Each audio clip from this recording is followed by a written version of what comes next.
How to screen record on iPhone. Hi everyone, welcome back to our channel. In today's video, I'll simply guide you through the steps on how you can screen record on your iPhone, so make sure to watch the video till the very end. If you'd like to screen record your iPhone, it's actually very simple. First thing what I want you to do is I want you to open up settings. Then once you open settings, I want you to go to control center. Once you go to control center, you can see the screen recording tab here. You want to make sure that this is included. If by chance this is not included, you might want to scroll down, look for screen recording and tap the plus icon next to it in order to go ahead and then add that to your control center.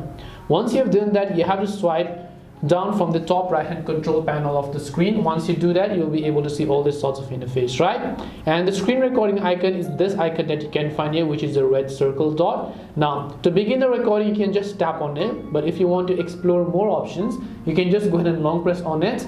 And now if you also want to record the microphone, you can just turn on the toggle next to this microphone icon. And now to begin our recording, we can just tap the start recording option here. And now our screen recording has actually successfully begun, as you would be able to find it.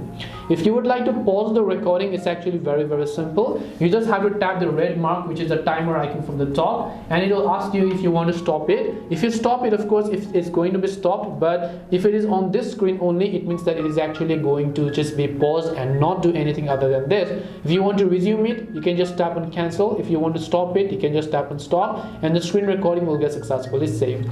And this way you'll be able to go ahead and then actually screen record on iPhone. Hope this video was very helpful. If you have any questions, then feel free to leave them down. Thank you for watching till the end of this tutorial, and see you soon in the next video.